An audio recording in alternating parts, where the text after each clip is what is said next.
Konami dropped the ban list, so it's bye bye Jet and hello Rusty.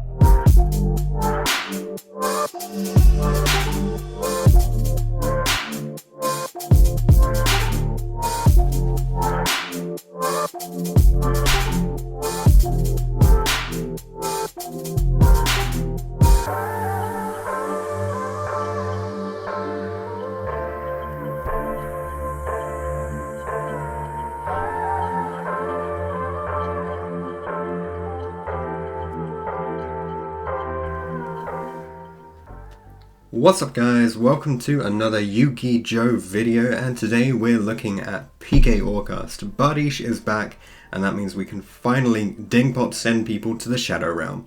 I'm super psyched about this list, especially after I published that Jet Synchron list 6 days before the ban list dropped. Anyway, there's some very important things to get to before we actually go through this list. I am very excited, but we've got to go through a couple of important things. First off, this video is sponsored by Cardmarket. They're letting me do some really cool giveaways of store credit over on the Facebook page. If you want them to keep supporting the channel, then please click the link in the description down there, or better yet, bookmark it, slap that link every time you want to buy some cards. And the other really important thing is at the end of October, I'm running an online tournament on Dueling Book with all of the entry fee money going to local stores who are struggling. Lots of these guys have almost closed because of the pandemic, and they really need your help, so please sign up. It's only £3 to enter. You can play from anywhere in the world, and the prize pool is really cool. It includes some signed cards from people like Darren Stevenson, Farfa, Simo. We've got loads of great people donating to the cause, so please check it out on Facebook. Absolute steal for how cheap the entry is. Again, another link in the description so you can check it out. But anyway, let's get into this deck and let's start talking about Orcust. So I've uploaded some very long combo videos and the like, but since Call by the Grave got hit on the ban list, people are really worried about Orcust being a fragile deck. Even before, I wouldn't have played Call by the Grave in my own Orcust builds, but I can appreciate that it's something that people are really struggling with. So today I present to you my 60 card Orcust list that can play through multiple hand traps. Before we get into it, let me just briefly specify we are going to go through this in terms of starters, in terms of extenders, cards that fulfill both the roles, cards that are occasionally extenders, cards that are terrible always, and the cards that are like the absolute disrupts, the cards where it doesn't even matter whether you open anything else, you're just always going to disrupt your opponent. Because there are so many engines in the 60 card list, the extra deck is quite tight, so perhaps it's not going to be something for you, but please do give it a shot. As per usual, just take this deck away, run it on Dueling Book, let me know how you get on, and without further ado, let's get into this 60 card PK Orcust list. Okay, so we are playing a 60 card list, which means there are quite a lot of starters to go through. We kick things off with Triple YuGiOh. It's the Orcust name that is also a starter card, so you know that's sort of the bread and butter of the deck. It's a full 1-card combo into a decent board. And on top of that, if it does get hand-trapped, having an extender means you at least establish a Galatea, which puts you in an okay position to kick things off. Then we've also got Triple Scrap Recycler. Again, it's another card where if you open an extender alongside it, you can actually continue to play. Scrap Recycler with any extender puts you into a position of having 2 Orcust or 2 machines ditched from the deck into the graveyard before you actually get Nibiru'd. So that's sort of like your main way to play through a Nibiru, is having enough extenders or having enough graveyard resources that it really doesn't matter that you lose your onboard presence. Then new one for the channel is triple opening of the Spirit Gates. This is essentially a 1-card Curious. You do have to discard a card, which is generally a good thing for this deck. So it puts you in a pretty decent spot. Curious is full combo from there. And it can also be used to extend you into better positions if you just want to use the discard effect and get to a decent spot from that. Then we also play a triple Dark Contract with the Gates. This is the I kind of want to say this is the only starter that's definitely an extender. You can back up your Orcust plays into FiberX play, so if you open one of your normal starters, you can just go via this into a FiberX afterwards if your play gets stopped. Alternatively, you can start with a FiberX play, but then you've used your normal summon, so generally this is like a backup option, but it is a starter card. If you do begin with FiberX, you do end up with some resources available to combat whatever your opponent is going for. And then the last three is the Dark Warrior engine, so Rota, Armageddon Knight, and Grepher. Grepher being superior to Armageddon Knight, where we are in the current game, because you can discard your Nightmare. And sometimes it's an extender. I'm not super keen on this lineup of these three at the moment. Potentially that might change for something in the future, but right now I'm not sure that there is a better starter lineup that you would manage to fit into a 60 card list. I think this is pretty much the right number of starters / extenders to kick things off. So then we got on to the proper extenders, and we've got some variety here. So extenders in terms of, these are pure extenders, they'll always resolve kinds of things, are Foolish Burial, E-Telly, 1-for-1, Monster Reborn, and Shade Brigandine. All of these get you to a pretty decent spot. This is sort of the order of priority, I think, in terms of what is best, because Monster Reborn won't always resolve, actually, so this is actually less good than these three at the moment. This gets you into your FiberX play if you have to go for your backup. This can also get you into your FiberX play because of Bombard, or alternatively, it can just get you to an Orcust name, so that one's pretty good as well. And then this is part of the engine, so you just have it there within the deck. Then for the monster extenders, we're playing a really hefty danger lineup, so 1 Bigfoot, double Thunderbird, 1 Nessie, triple Mothman, 1 Snick, 1 Jackalope. Obviously you can't play more of these three, otherwise the deck would be far superior to what it is at the moment. And this is just in order of, I think it's just in order of attack stats, something like that. Just wanted some kind of representation. Thunderbird is slightly better than Bigfoot at the moment because of its versatility in stats. Not really so much in the effect. The effects aren't really going to resolve on your first turn anyway. But having the big bodies in the main deck is actually really nice.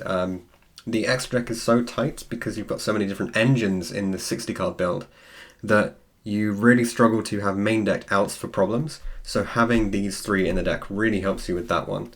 And then the last extender that is like proper extender is Gizmek Orochi. It allows you to trigger off your various extra deck effects. It's constantly coming back from your resources. After you go through your main parts of the engine, you don't mind banishing the 8 from a 60 card list, so you're generally still going to have plenty of cards available, and that makes this really, really powerful in this deck. So that's for the extender lineup. Don't forget you've also got the 3 contracts with the gate, which can act as extenders. Then we've got the pseudo extenders, which are Orcust Nightmare. Most of your plays can go via a Barricade Borg blocker, which means if you haven't yet got into your Orcust engine, you can discard the Nightmare and you'll have access to the Orcust engine down the line. Then the next lot are pseudo extenders, depending on your opening. So double skeleton, 1 zombie, 1 cloak, 1 boots. So all of these cards get you an additional resource. This is obviously slightly dependent upon your opening having Orcust access. Alternatively, this is your Orcust name, and then you hope the rest is an extender to get you to a better position. Zombie you can discard with a Borg, and then you have an additional name to go into a FiberX play. And then both of these, if you do draw them and then need to discard them, that gets you to an extra resource via the searches. Alternatively, if you get to any kind of board with a Rusty on, you can summon this, and that's like acting kind of like an extender there, because you'll still get the search off the rest of the lineup anyway. And then the last two like engine requirements slash starters slash extenders are Bombard and Beckoning Beast. So Beckoning Beast gets you the 2 names, which is okay. Like, it's not really a proper starter, but it gets you a Borg. And then if you have a Borg and you open any of the cards that you like to discard, like Nightmare, that gives you a play. And Bombard is mostly an engine requirement, but occasionally comes up where it is an Orcust name, which allows you to get to a better position, and it's in tuner. So this plus any extender gets you your FiberX play there as well. Then we've got more engine requirements, and these are the like really bad engine requirements. So one Wand, one Babel, one Crescendo. I mean, none of these cards aren't bad in of themselves. They're really good cards, but they're just cards that you really don't want to see in your opening. Same for Magic Launch, same for Lamia, and same for Chaos Summoning Beast. This you want to search off the Beckoning, this you want to search off the Gates, this you want to search off your Boots. So opening these, sure, they're not totally blank. They can do some stuff, but they're really bad relative to the other cards. The other cards are just far superior. But what I like about this is we've got a 60 card list. We've only got 6 cards that are terrible to draw. Everything else is okay to draw and you can work with it. Then for the disrupts, we've got Droplet, Imperm, Ogre, Ash, and 2 Fogblade. That makes 14 disrupts, which don't require you to actually have any access to any other cards within the deck. This is in my order of preference for how impactful they are in my local area, but it obviously does depend on what kind of meta you're actually facing down. The fact that Fogblade is searchable disrupt that is also still good even on its own, really, really nice, and it does occasionally allow you to essentially act like an extender. If you need to discard it and special something back, you can do that as well. But I don't think you need to play the third one, and I don't think for this particular deck that you would need to play the other PK traps because they don't do as much as this card is going to do for you with this deck. That's it for the main deck, 60 cards. Let's get on to the extra deck. So, 1 True King of All Calamities. Your end game is to set up a Dingirsu, a Bardish, Dingirsu Bardish IP, which means that when your opponent goes to like imperm this, you take it off the board with your IP, stuff like that. But yeah, the True King of All Calamities is really, really powerful at the moment. It's kind of crazy that we've come back to a format where you can actually make this super consistently. So I really like it. Definitely one that ups the power of the end board, because typically Orcust end boards aren't super powerful. They're generally very grindy. This card allows you to be both grindy and powerful at the same time, which is something Orcust boards generally suffer with. 1 Dingirsu. There is just not space with all the engines that are packed into this deck to play a second one. There's a flex spot in the extra which we'll come to right at the end, which can be a few options. But right now, I don't think a second Dingirsu is going to be worth it for the way that this deck operates. If I find out that, the main deck for this build doesn't have tons of removal, the only real interaction that you have is this stuff and the big dangers. So if it turns out you do need more interaction than just Skeleton bringing this back constantly and Bardish popping stuff, then I might up this to 2. But right now, I'm leaving it at the 1, and we'll see how good that is. 2 Galatea. You do need the second one because you're going to just go through all of your resources far too quickly. Otherwise, you don't want to be bringing this and Dingirsu back because it's not possible because you only have 1 skeleton per turn. So yeah, it's just not going to happen. So you do have to play the 2. I really miss the formats where you could play 3 Galatea, but this deck just is not suited to it because, as I say, the extra deck is super tight. Then moving on, we got the Phantom Knights of Rusty Bardish, freshly off the ban list. Sorry it's taken so long to bring this list to you guys, but here we are finally. PK back in the format. We can finally do the whole resurrecting double removal from this, which is so nice. There's some cool OTKs that you can do with this and this resolving. So I'll show you guys stuff like that in the updated combo video, which will be coming out. Let me know if you're interested in that by dropping a like, and we'll get that combo video out for you guys just as soon as I can. I think last time we set a target of 50 likes, and we smashed it within a day. So given that it takes me significantly longer than a day to record this material, let's go for 100 likes on this video, and I'll do the combo video. Because otherwise, maybe you guys just don't want to see the combos, maybe just want to see more builds. So drop those likes if you want me to do that combo video. Rest of the extra deck. So IP is also in the optimal end board. It would be Anaconda if Bardish, do I mean Bardish? No, if Brigandine were an effect monster, but unfortunately it is not. So you need something to turn that card into, and it can either be a Union Carrier to bust a lot of people, which is normally in the side deck for this kind of deck. Or you can have IP, and I really like the interaction of IP, like protecting the resolution of True King of All Calamities, given that this card is only ever going to have like 1 or 2 materials, so it's really not problematic anyway. So 1 IP there, 1 unicorn to go with the IP. I'll when we get to the flex spot, I'll talk a little bit more about this one actually. Then Fibrax for the plays where you have to fall on your backup tuners. Scrap Wyvern for when your scrap doesn't resolve and you just have to fall back on your extender, because it still like goes summon back the recycler, pop the recycler, summon recycler from deck, pop itself, and then you've got recycler resolving the second time, so at least you'll have your Orcust engine in play. 1 Linkuriboh is obviously necessary for like all of the combos that this deck does. 1 Borg, which I've mentioned a lot. You do find a lot of the time you're turning Linkross and Linkuriboh, or Linkross and something, into Borg in order to get to your Rusty. Lots of the plays are just, if you get interrupted, just make Busty with 2 disrupts and then you're kind of fine from there, because those disrupts give you additional plays down the line. So I think this is like the way to go for playing through hand traps. 1 Anima for the Curious combo, which I can show you guys in the combo video, and then the Curious obviously, and the 1 Linkross, which I'm going to mention a lot. This opens up so many plays via this, in order to actually get to your Bardiche. And then the flex slot is currently taken up by Topologic Zerberus. The reason why I've got the Zerberus in this deck rather than an access code talker, which I was really tempted, now that I've finally got one, really tempted to put it in the extra deck for this. I've gone for Zerberus because generally we're at a very rogue format now for most places where you're playing. Is the locals, people are bringing whatever they want.